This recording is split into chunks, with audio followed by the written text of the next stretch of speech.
You're watching the EBC International coverage of the coronavirus COVID-19 pandemic, North America edition. I'm Alan Baso Yahe in Los Angeles, California. The COVID-19 pandemic has brought the world to a standstill.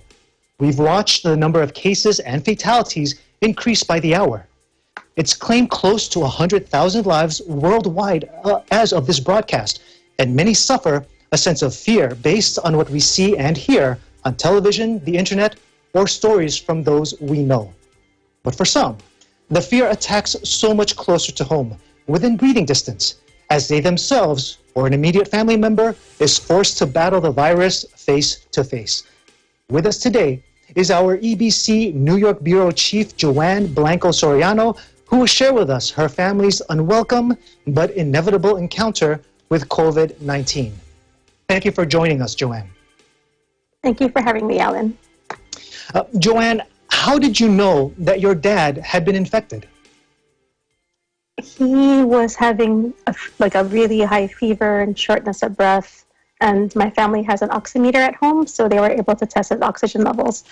So on a Tuesday night, they had rushed him to the ER. They had done some medical tests on him there, did a chest x-ray, and a few hours later, they released him because he was okay. But then a few days later, it happened again. My sister, who's a nurse, she has a lot of former coworkers. She reached out to them to see what hospitals would be good to bring him to, and they ended up bringing him to a hospital in Manhattan, which wasn't too busy yet. So he was admitted. Again, they did chest x-ray. They found that they had pneumonia. He had a very, very high fever, also trouble breathing, and very low oxygen levels. So he was admitted, and he was there for 11 days. So what were some other steps that you took to address this situation? My mom and sister brought him to the hospital. They were not allowed to go in. Hospitals are not allowing any visitors to go in. Fortunately, they're both nurses, though, so they had a lot of knowledge about what to do, and they dropped him off, and we were able to just communicate with him by FaceTime and texting. So that must have been very difficult not being able to see a loved one. But when you were communicating with your father, what did he say was happening to him, around him, there in the hospital? He said he was very tired. They had put him on the malaria drug, the hydroxychloroquine, and the azithromycin antibiotic. So they were always waking him up early in the morning to do testing, taking blood work. They had all these wires in him.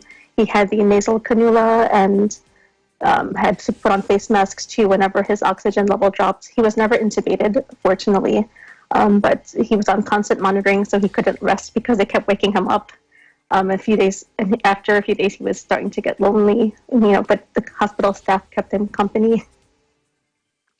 It must be, of course, a stark difference being there in person and then watching him just on your phone via video. How did you always want to be with them, right? So how did you and your family handle not being able to see your dad in person? It was really just using technology. Unfortunately, being able to have FaceTiming and text, phone calls.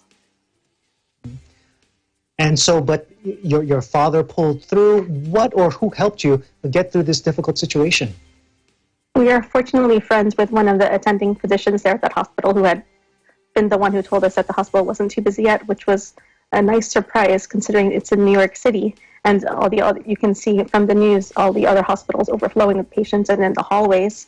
But she was always keeping us updated on what was going on with him, and her colleagues would keep her updated, and then she would inform us just so we would know how he was doing.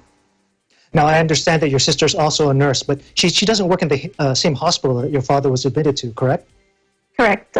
She is now a teacher, teaching nurses. Very important. We understand, too, that she did test positive. How is she doing? She's doing fine now.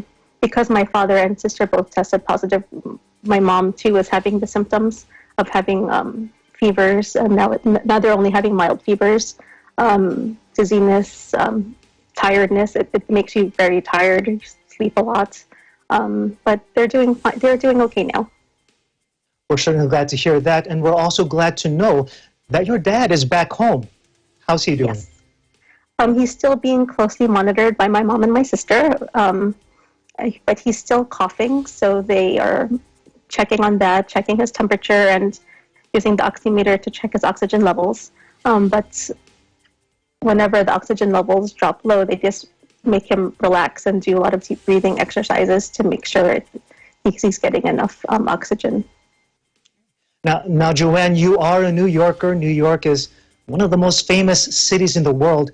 How do you feel regarding your state, it being considered the country's epicenter of COVID-19? Yes, New York has the most number of cases in the U.S. But I know a lot of people, a lot of friends and family who are mildly affected, and they're recovering now. Or some are still wearing masks at home or isolating themselves in their bedrooms so that they can keep the rest of their family members safe. I know a lot of people who were hospitalized and even intubated and who have recovered now also. They've been discharged. But unfortunately, we also have experienced a lot of deaths here in New York, especially even from people that we grew up with or people who are very close friends or family members of close friends. And it hurts a lot. Today, I saw that there's one funeral that they are inviting people to, but it's only a burial drive procession, meaning that all the attendees, they have to remain in their cars with the windows up and wearing their masks so they can still support that way. Another funeral was only allowing 10 people to go to the burial. So, these are the times that you want to support these families who you know and who you love, but you can't be there for them, so it's really hard. Of course. But every day we hear about people going into hospitals also, that's also another thing going on here in the East Coast between New York and New Jersey, which is right next to us. We hear about new people who are being hospitalized or who have to quarantine at home because they're getting symptoms or we're sick. So all we can do is pray for them and try to do as much as we can to support their families and keep checking on them, how they're doing. You mentioned that you're seeing more and more individuals going to hospitals. Of course, we have a good feeling that they are receiving the best care possible. We do know that your mother and sister are both frontline health workers. But how does it make you feel, especially when that 7 p.m. strikes? I'm outside on my balcony, clapping and cheering even louder now. It's you see more and more people outside, and at 6:55 you can see people preparing themselves out on the windows, and right at 7 o'clock people are outside and families are there, and a lot more people out there supporting all of the frontline workers. I want everyone to know that it's not over yet here, but there's been a lot of recoveries. So that's something that we can still look forward to if there's positivity also. Joanne, thanks very much for sharing your experience with all of us. We wish Dad and all your family the very best. Thank you, Alan.